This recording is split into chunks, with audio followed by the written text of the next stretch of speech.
Hablemos de la contingencia política. Estamos en línea con Cristóbal Belolio, académico de la Universidad Adolfo Ibáñez. Queremos analizar un poquito lo que ocurrió en la semana después de las primarias y que se sigue extendiendo hasta el día de hoy. Cristóbal, ¿cómo estás? Buenas tardes, gracias por estar con nosotros. ¿Qué tal? ¿Cómo están? Un gusto saludarlas. Hola, hola. Hola, Cristóbal. Cristóbal, el fenómeno Janet Jara, que pasa de ganar una primaria a tomar la pole position en prácticamente todas las encuestas que se hagan en torno a la primera vuelta presidencial que se va a vivir en noviembre. ¿Está todavía viviendo la suerte de luna de miel posprimarias o estamos frente a un fenómeno que tú dirías que podría consolidarse un poquito más? Los encuestólogos que saben un poquito más de esto dicen que siempre después de que alguien gana uno de estos certámenes tiene un efecto espuma, ¿cierto? Porque además, sobre todo, personas que tienen todavía un nivel de conocimiento, digamos, no el mismo conocimiento de alguien que ya fue presidente o que ha sido candidato varias veces, entonces todavía hay mucho espacio para crecer, ¿cierto? Entonces la persona que solamente vea en Janet Jara el 1,5 millones de votos que fue en la primaria, claramente se queda corto y ahora estamos viendo justamente hasta dónde llega, ¿por cierto? ¿Cuál es su techo? Hay gente que dice que esto después se desinfla un poco, se decanta, y hay otras personas que dicen, bueno, realmente el techo lo vamos a saber más adelante, pero con noticias como las que estaban contando ustedes recién, me da la impresión de que los que se favorecen son los que están al frente. Cristóbal... Lo que sí te podría decir ¿sí? es que esto también confirma que la intuición de Matei era correcta. Hacer primarias sirve, ¿cierto? Te da un envión, no solamente te legitima democráticamente en tu coalición, sino que también te da un envión a nivel nacional. Y a pesar de que la primaria que ella organizó a última hora, digamos, no era la más organizada y la más sofisticada, la idea de hacer primarias es una buena idea, y de hecho, si te pones a pensar, todos los que han ganado la primaria más convocante de los últimos ciclos electorales han sido los que finalmente han entrado a la moneda.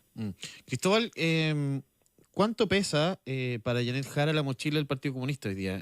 ¿Se puede separar, como se dice, la hora del autor, digamos, de cara? Porque en las encuestas pareciera ser que sí, pero puede ser este efecto rebote, post primarias, post fenómeno, o realmente la gente podría percibir en Janet Jara una figura más distante al ala más dura, digamos, del Partido Comunista. Yo no estoy seguro de que el anticomunismo como concepto sea una cuestión que tenga tanta penetración, especialmente en las nuevas generaciones, sectores medios. Yo creo que la chapa de oficialismo le puede pesar más. El oficialismo es el que está relativamente mal evaluado. En cambio, anticomunismo, a mí al menos, me parece como un mote medio de Guerra Fría, ¿cierto? Gran parte de la gente que va a votar no tiene ninguna conciencia de lo que fue la UP, tampoco tiene necesariamente conciencia de la dictadura, por lo tanto, me parece que no es necesario desgastarse mucho con recordar las yayitas del Partido Comunista a nivel internacional, sino que yo creo que el mote de ser la candidata del oficialismo, de lo cual no hay ninguna duda, ya es suficiente mochila. Claro, en ese sentido, toda esta discusión que ha existido de suspender o no la militancia, que finalmente termina echándose por tierra, por lo menos hasta la primera vuelta, no termina teniendo un efecto medio contraproducente de poner aún más la militancia de Janet Jara sobre la mesa de lo necesario.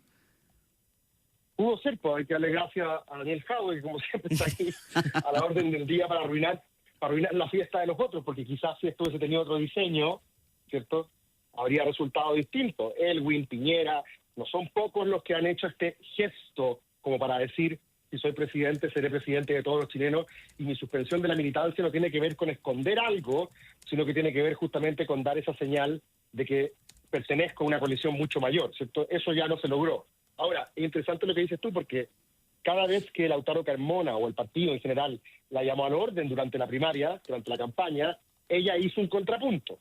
Hizo un contrapunto respecto de meter a Jadwe, hizo un contrapunto respecto de si era necesaria una nueva asamblea constituyente, hizo un contrapunto respecto de Venezuela y Cuba, y pareciera que ese contrapunto, yo no creo que nada de esto haya sido organizado, digamos, pero le terminó favoreciendo porque dio una cierta sensación de autonomía de la candidata. Sí. Ahora, desde el punto de vista del efecto que ha tenido esto y su figura particularmente en las otras candidaturas, ¿quién crees tú que va, o cuál de todos se ve perjudicado con este aumento de Jara? O sea, siempre hubo dos hipótesis, ¿cierto? La primera hipótesis era que se beneficiaba a Matei porque el espacio ideológico que queda entre Jara y Matei es grande, ¿cierto? Todo el centro, mundo moderado. Todavía ocupemos categorías tradicionales, ¿cierto? Categorías de izquierda-derecha. En ese eje lineal, si lo prefieres, en teoría se beneficiaba a Matei porque le permitía apelar a los vivos de la Concertación, los vivos de Toa, y de hecho varios de ellos ya han escrito sus cartas respectivas al Mercurio diciendo que lo van a hacer, ¿cierto? El mundo mañana Elwin, llamémosle, ¿cierto? No sé cuánto pesará finalmente ese mundo. Lo que parece que está ocurriendo hoy día es la segunda hipótesis, es que en vez de que se beneficie Matei, por apelar a ese descampado ideológico que había en el centro, se está como fortaleciendo una lógica más bien polar. Es decir, si gana Jara, ¿quién es el antídoto? ¿Quién es el mejor antídoto? Kast, ¿cierto? ¿Y quién es el mejor antídoto de Kast? Jara. Esa especie como de que Matei queda como jamón del sándwich, contestando la pregunta incorrecta, por así decirlo. Aunque Matei tenga la respuesta correcta, gobernabilidad, responsabilidad de equipos, no estaría contestando la pregunta correcta, que es la de ¿qué quieres? ¿Fascismo, comunismo? Esa sería como una pregunta. Ahora, eso tampoco es tan así porque tanto Kast como Jara, en esta versión, no se han presentado a sí mismos como las versiones más radicales de sus respectivos sectores. De hecho, muchos creen que Kast ha progresado en las encuestas porque ha sido más maduro, ha mostrado mayor continencia cuando Matei no lo ha hecho, y de Jara para qué hablar, pues se ha descomunizado totalmente. Entonces, hay distintas hipótesis de competencia, pero lo que yo estoy viendo hoy día, que no es distinto a lo que ven ustedes, ¿cierto?, en las encuestas, es que esto le está favoreciendo en principio. Cristóbal, bueno, entre todo esto, esta discusión, ¿no?, de izquierda y derecha, hay un descampado que se llama centro, ¿no? Y es un centro que está olvidado. En el eje lineal. Sí, claro. En el eje lineal. Tenemos la política como del 1 al 10, donde te ubicas tú, sí. Sí, claro. Y este centro es muy amplio y es muy diverso y tiene centros para todos lados, ¿no? Ya casi en diagonales también. Pero ¿quién podría capitalizar mejor ese voto que finalmente es el que podría eventualmente decidir? Si uno mira las encuestas, hay porcentajes que son muy altos también de indecisos, ¿no? O de gente que derechamente quizás no le importa. Pero ¿quién podría capitalizar mejor, no?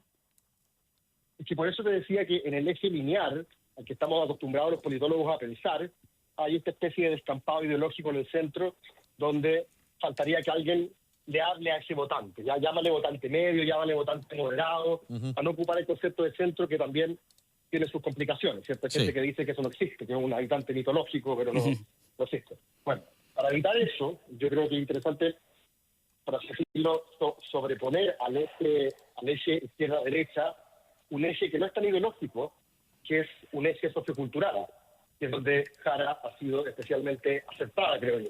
Esta idea de pueblo versus élite.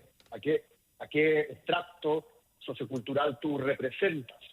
Y si el eje es pueblo-élite, y Jara se para en el lado correcto del clivaje, pueblo, ¿cierto?, tiene la chance de apelar a un votante que quizás no se manifiesta en forma tan ideológicamente clara.